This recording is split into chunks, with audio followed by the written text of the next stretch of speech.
യാതൊരു തരത്തിലുള്ള അപകടവും സംഭവിച്ചിട്ടുണ്ടാവില്ല എന്ന് തന്നെ നമുക്ക് കരുതാം. പക്ഷേ കുഞ്ഞിന് ഭാഷ അറിയാത്തത്, കുഞ്ഞിന് കയ്യിൽ പൈസ ഇല്ലാത്തത്, ഇതൊക്കെ വളരെ പ്രധാനപ്പെട്ട കാര്യമാണ്. അങ്ങനെയാണെങ്കിൽ കുഞ്ഞെവിടേക്ക് പോകും എന്ന ചോദ്യവും പ്രസക്തമാണ്.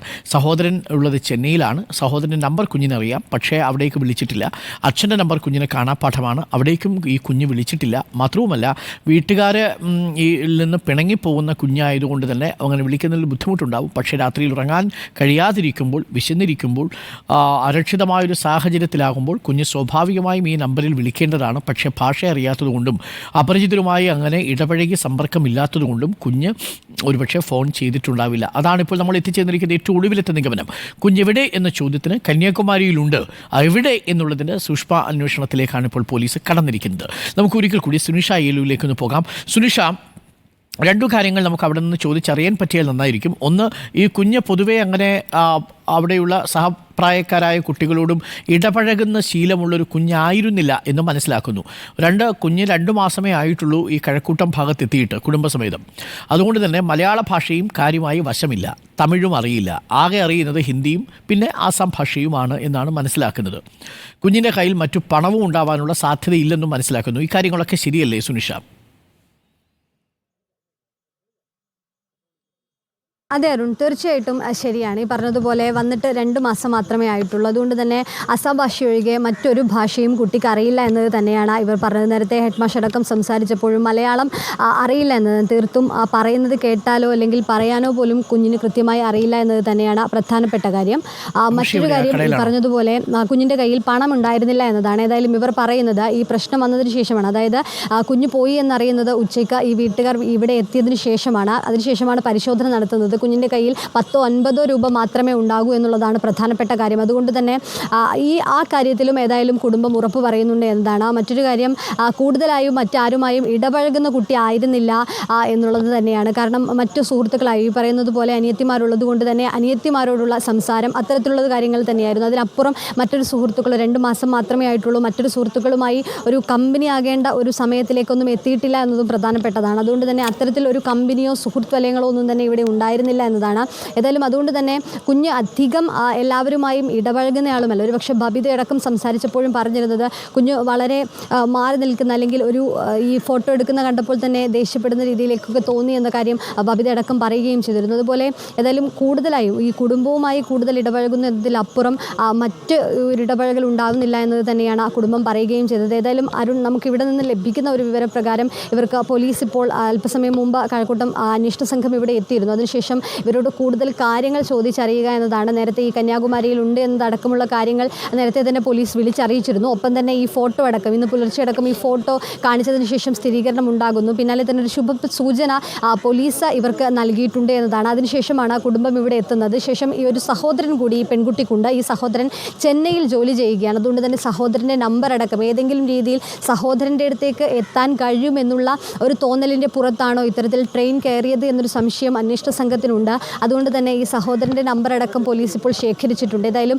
അങ്ങനെ സഹോദരനെ കൂടി ബന്ധപ്പെട്ടുകൊണ്ട് ചില കാര്യങ്ങൾ ചോദിച്ചറിയാമെന്നതടക്കമുള്ള കാര്യങ്ങളാണ് നമുക്ക് ലഭിക്കുന്നത്. ഏതായാലും അരുൺ, ഉമേഷ് ബാലകൃഷ്ണൻ കൂടി നമ്മളോടൊപ്പം ഉണ്ട് എന്നുള്ളതാണ്. നമ്മൾ ഇവിടെ വന്നപ്പോൾ തന്നെ ഒരുപക്ഷെ കുടുംബം വലിയൊരു ശുഭപ്രതീക്ഷയിലാണ്, അല്ലേ ഉമേഷ്?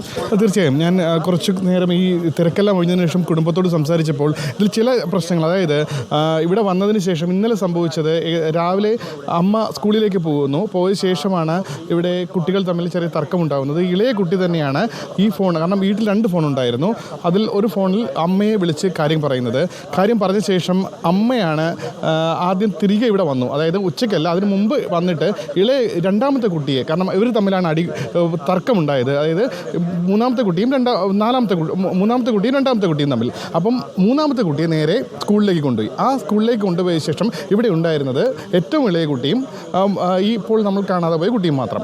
ആ ഏറ്റവും ഇളയ കുട്ടി ആണ് പിന്നീട്, അതായത് അതിനുശേഷം അമ്മ പോയ ശേഷമാണ് ബാഗും എല്ലാം പാക്ക് ചെയ്ത് ഈ കുട്ടി ഇവിടെ നിന്ന് പോകുന്നത്. അതിനുശേഷം ഏറ്റവും ഇളയ കുട്ടിയാണ് വീണ്ടും ഇവിടെ ഉണ്ടായിരുന്ന ഫോണിൽ അമ്മയെ വിളിച്ച് പറയുന്നത്. അമ്മ തിരിച്ചെത്തി നോക്കിയപ്പോൾ ഈ പേഴ്സിൽ 50 രൂപ ഉണ്ടായിരുന്നു, ആ 50 രൂപ കാണുന്നില്ല. അതുകൊണ്ടാണ് 50 രൂപ ഇവിടെ നിന്ന് പോയി എന്നുള്ളൊരു നിഗമനത്തിലേക്ക് അവരെത്താൻ കാരണം.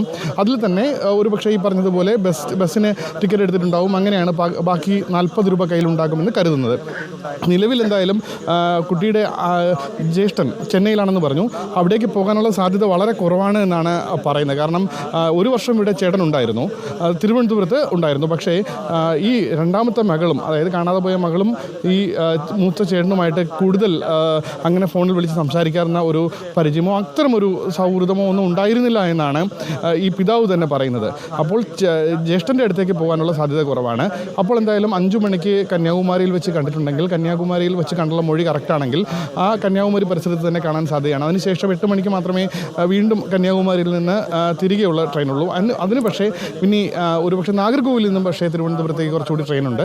എന്തായാലും ആ സാധ്യത കൂടി പോലീസ് പരിശോധിക്കുന്നുണ്ട്. അതുകൊണ്ടാണ് പോലീസ് ഉദ്യോഗസ്ഥർ പറഞ്ഞത് ഈ മറ്റ് പ്രധാന സ്റ്റേഷനുകൾ കുഴിത്തുറയാണെങ്കിലും പാറശാല കഴിഞ്ഞിട്ട് കുഴിത്തുറയാണെങ്കിലും ആ ഭാഗങ്ങളിൽ കൂടി പരിശോധിക്കണം എന്നുള്ള കാര്യം പറഞ്ഞത്. സ്വാഭാവികമായി തിരിച്ചു വരാനുള്ള സാധ്യത കൂടി കണക്കിലാക്കി തമ്പാനൂരിലും ഇപ്പോൾ പരിശോധനയുണ്ട്. സുനിഷ, നിലവിൽ അരുൺ, ഇപ്പോൾ അങ്ങനെയുള്ള പരിശോധനകളാണ് നടക്കുന്നത്. ഒപ്പം തന്നെ ഈ കന്യാകുമാരിയിലേക്ക് കൂടുതൽ സംഘം കൂടി, അന്വേഷണ സംഘം കൂടി പോകുമെന്നുള്ളൊരു വിവരം കൂടി നമുക്ക് ലഭിക്കുന്നുണ്ട് എന്നുള്ളതാണ്. ഏതായാലും ഈ പറഞ്ഞതുപോലെ നേരത്തെ പറഞ്ഞത്, ഈ കുട്ടി ഇവിടെ നിന്ന് ഇറങ്ങിയതിന് ശേഷം, പെൺകുട്ടി ഇറങ്ങിയതിന് ശേഷം നമ്മൾ CCTV ദൃശ്യങ്ങൾ, ഒരു പക്ഷേ ഒരു 8ഓളം CCTVകളിൽ ഈ കുഞ്ഞിൻ്റെ ദൃശ്യം ഈ കിട്ടിയിട്ടുണ്ട് എന്നതാണ്. അതിൽ ഒരുപക്ഷെ AJ ഹോസ്പിറ്റലിൻ്റെ ഭാഗത്തുള്ളതാണ് ഈ അവസാന CCTV ആയി കാണുന്നത്.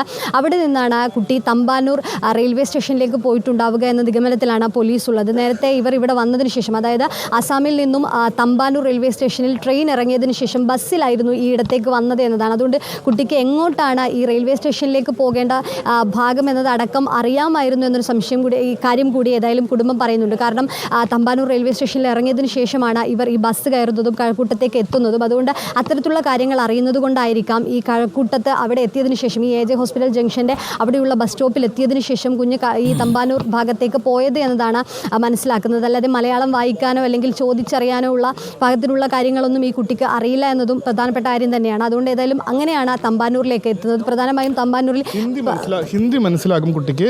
ചെറിയ രീതിയിൽ ഹിന്ദി സംസാരിക്കാറുണ്ടെന്നും പിതാവ് പറയുന്നുണ്ട്. കാരണം പിതാവും അമ്മയും ഹിന്ദി സംസാരിക്കുന്നുണ്ട്. അവർ നേരിയ രീതിയിൽ ഹിന്ദി സംസാരിക്കും. അത്യാവശ്യ കാര്യങ്ങൾ ഹിന്ദിയിലൂടെ കമ്മ്യൂണിക്കേറ്റ് ചെയ്യാൻ കഴിയുമെന്നാണ് പറയുന്നത്. അപ്പോൾ